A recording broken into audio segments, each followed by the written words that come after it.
Hey guys, those of you who don't know me, this is Andy Melton. Founded Blue Line Depot Training Center on some family land of mine up on Oak Street, just north of Hector. The land was originally owned by my grandparents, Jackie and Joan Garrison.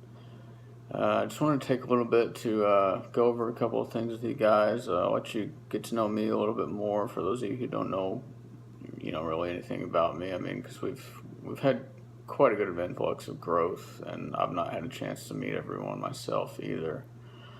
I kind of just wrote some points here to keep me on track, but I'm going to try to speak from the heart. This is just so I don't start rambling.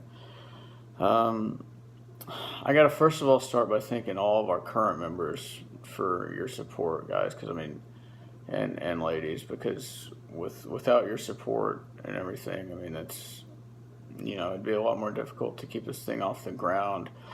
I actually, I never even intended to turn it into something where we were just selling memberships to individuals who were able to come out and meet our qualification standards, which they're not too rigorous. All of you who've done them know. That being said, though, they do face a great emphasis on safety. And because of my work history and everything, I really started the place just so that I could have a place where I knew I was safe, and I knew that it was a controlled environment, and I knew that the man or woman next to me on the firing line was at least trained to an adequate degree in safety, so that I didn't have to worry about my own personal safety. And then, of course, I tell you guys, and I'm sure Robert or whoever you've been qualified by has told you guys, you're all safety officers, and you can all call a ceasefire if you believe that you see something that's unsafe. Speaking of Robert, and I'm gonna talk about Robert and also Jose Garcia.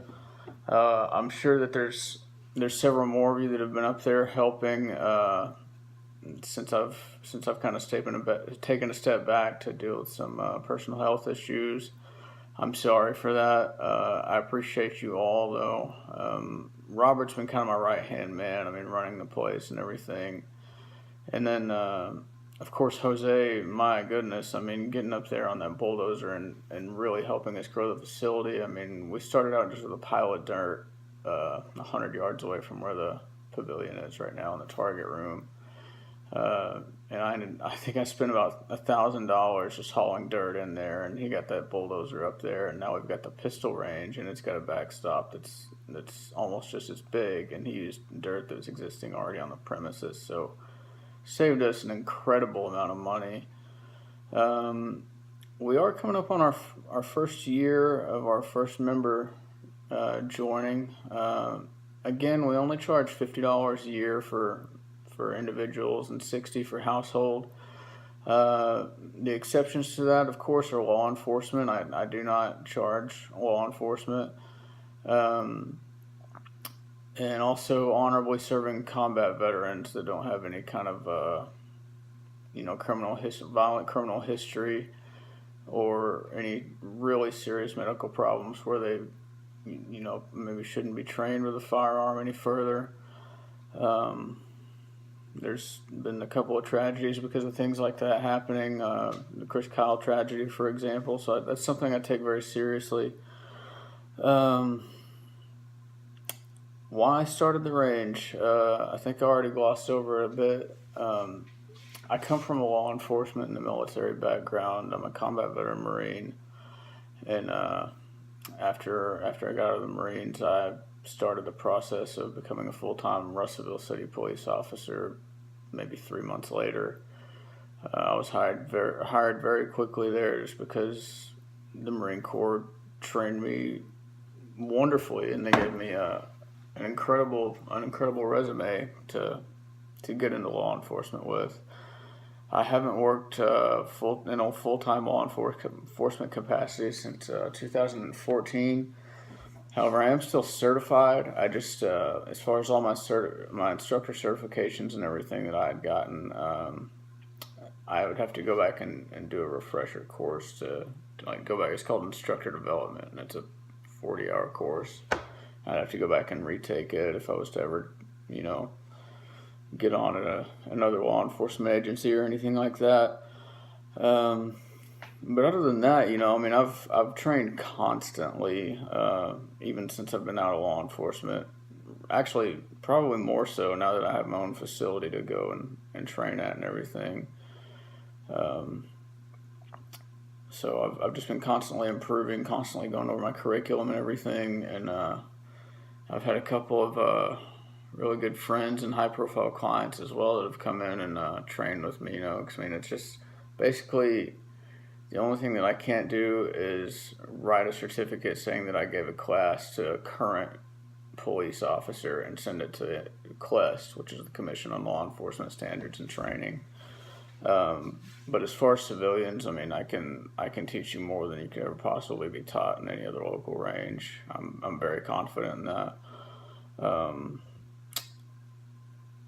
So, like I said, my background, I enlisted in the Marines when I was 17. My parents had to sign for me to go. I got stationed pretty quickly overseas, and I deployed the first time with the Joint Special Operations Task Force, JSOTF, JSOTF. You can Google that, and it'll tell you more about what you need to know. I'm not going to really harp on it too long. Also deployed with the 31st Marine Expeditionary Unit. I trained with SOTG on Camp Hansen in Okinawa before I did that first Spec Ops deployment. SOTG is the Special Operations Training Group. That's basically Marine Force Recon. They're kind of like our SEALs. They probably wouldn't like me saying that, but that's basically what they are. They're the same. And then after I got out of the Marines, like I said, I got into law enforcement. I worked at the patrol division for about 6 years at Russellville PD. Then I went to Tech Public Safety for a while and worked there for about a year. And then I accepted a management position in a civilian job, and it kind of went down the tubes. But anyway, somewhere through life, I sustained a traumatic brain injury. It doesn't affect me really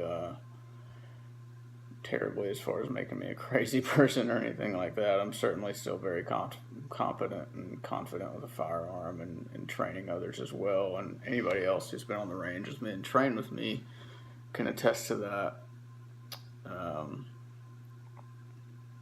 But anyway, nevertheless, I got out of law enforcement, and I'm now actually medically retired from the Marine Corps.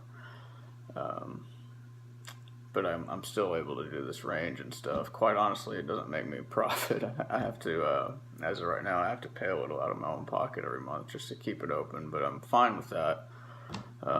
It's something that I can pull off, and you guys and girls who are members already, I mean, you help me out a lot as far as mowing the facility, because I mean, there's several acres to mow. It's a shooting range, and it goes out to just shy of well, it's actually a bit over 200 yards. It's the furthest place we're gonna set up a long range platform for qualified individuals, and then as I said before, we've now got the pistol range, 25-yard pistol range. I can tell you something about that. When I went to police academy, I graduated in class of 2008 C, as in Charlie, and we qualified back then from the 25-yard line, and since then the Commission on Law Enforcement Standards and Training has said that you only have to qualify from the 15-yard line, and I still train people from the 25. Granted, I will concede that all, or not all, but the majority of deadly force encounters, shootings happen within 7 yards. But I still like to see good marksmanship performances from out about the 25 in an unsupported position, just so I can see that people are able to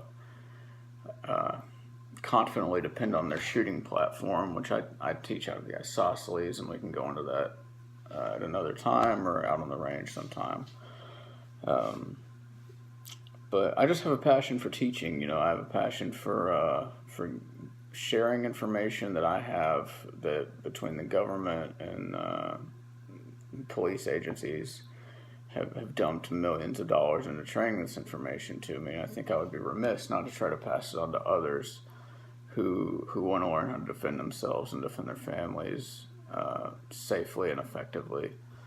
I've also got a couple of defensive tactics instructor certifications. One is through a gentleman named Johnny Lee Smith. He's a jiu-jitsu black belt. No, I believe he's a karate national champion as well. But I'm a jiu-jitsu guy, or I have been, in a past life. I love ground fighting, grappling, and going for submissions, chokes, and arm locks and stuff like that. And I've competed quite a bit in that. And this gentleman's a black belt in that discipline. Just amazing martial artist, and also an amazing firearms instructor. But so I can teach defensive tactics, or just self defense for anybody who feels like they might need it. I'm also an instructor with. And you might know this jiu-jitsu family a bit better if you follow Brazilian jiu-jitsu at all. The Gracie family. I'm a Gracie survival tactics instructor. I got that in Arlington, Texas, in August of 2014. Yeah, let's say it was 2014. Again, I can kind of incorporate my own curriculum, based on both of those. They're exclusively, reserved for law enforcement types to get certified in, though. But I can still teach you a lot of the techniques and how they would apply to your life. Okay. Apologies. I know I've offended quite a lot of people in the past on the page, just because I shoot my mouth off. Like I said, I was an active duty Marine for several years, and after that, I was a full-time police officer for several years, where basically I just went to work and everyone hated me. So sometimes when I mistake a command presence for just being flat out rude and nasty to people. That's something that I need to work on and seek self-improvement with myself. But I can promise you, and anyone, like I said, who's already trained with me can attest to the fact that I'm an excellent trainer. My rates are so low because I don't want to. I just can't price gouge. This, like I said, this is not something I intended to allow civilians to join and everything initially, but I've had several wonderful civilian shooters join, and I actually, honestly, I kind of prefer teaching civilians who've never even fired a weapon before over a lot of people who claim to have been shooting their whole lives, because the brand new novice doesn't have any developed bad habits that you might have to fix, whether it be their breathing, their stance, or whatever. But back to what I was saying. I know I've offended some people, and I'm sure I've lost followers on this page. If I've offended you, I'm sure there's too many of you to name individually, and I don't want to call anybody out. But if I've offended you at any point, or any of your acquaintances, I know we kind of had some run-ins with some of the Hector officials, the city officials, even though we're not actually in the city of Hector. I would like to sit down with some of their law enforcement sometime and really have a good talk with them and see if we can't smooth things over, because the Hector Police Department does not have a training facility, and we have one of the best in the county now, in Pope County. I'm saying that, and I came from regularly using the Russellville Police Department range. It's got taller berms, but it's also right next to an airport. We have incredibly tall berms as well. I mean, they're on average they're 10 foot tall, especially at the back rifle backstop. It's on average about 10 feet tall, and it's about 10 or 15 feet deep. Just to give you kind of an example of what that will do. This is an AK-47, so it's 7.62 by 3.9 rounds. This is a 308 here. It stops these rounds in 3 inches tops, and like I said, it's 15 inches deep. Anybody that we've ever had that was not quite comfortable with the range being where it is. My family owns a lot of the land around it. We had some people, I think, on Reno Road that maybe expressed a bit of concern, and I allowed them to come out and tour the facility, especially since we've gotten all this work done on it, and put their minds at ease and everything. When we've actually extended quite a few of our neighbors free memberships, and once they get out there and they see what it's all about, I mean, it definitely puts their mind at ease. As for our future, I would like to just continue expanding and keep adding new things. I want to hear what you guys would like to see out there as far as training and everything. I would like to eventually build what's called a shoot house, where we can do simunition training for both local law enforcement if they'd like to participate, as well as our members. Just you guys have signed the waiver. If you've never done simunition training, I've done it a lot. It's basically it's ammunition propelled by gunpowder, but it's kind of like a piece of hard soap hitting you.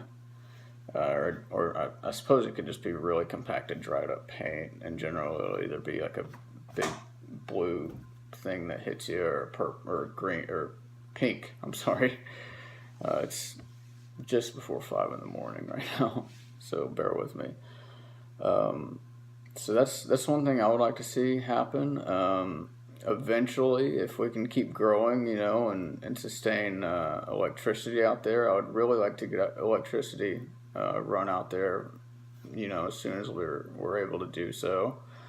And maybe, who knows, maybe even one day we can get a satellite dish put out there, not for television or anything, but just so that way we can increase the quality of the cameras that we got out there, because we do have surveillance cameras out there. That sign's not there just for decoration. I had to go collect one this past week due to an incident, just to review it and make sure everything was okay and nothing happened because somebody was negligent. There was no personal injury or anything like that, but I just don't want to elaborate on it. It was property damage, but anyway, so I don't want to keep the doors open to the place forever.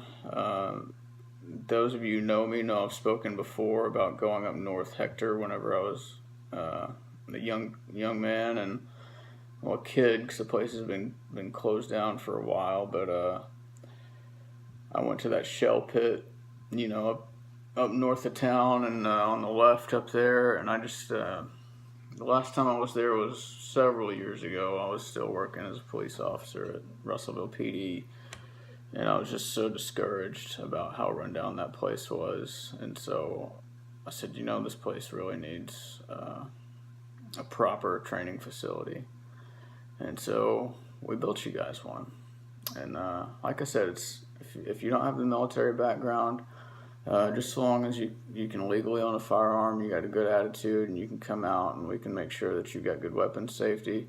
$50 a year for individuals, $60 a year for households. You can't beat it, guys. I mean, we're continually growing, and we're not going to stop. I think it's a great price, and if that is too steep for you or something, my name's Andy Melton. You can get on Blue Line Depot Facebook page, send me a message, and I'll get something worked out for you, because I want everybody to be able to train to the best of their ability. All right. I know it's been about 20 minutes, so I'm going to wrap this up. Thank you guys so much for your time. And one more shout out to, like I said, Jose and Robert Howell, who's been the interim president for me while I've been dealing with some personal health problems. Appreciate you very much, Robert. All right, God bless you guys. Have a good day.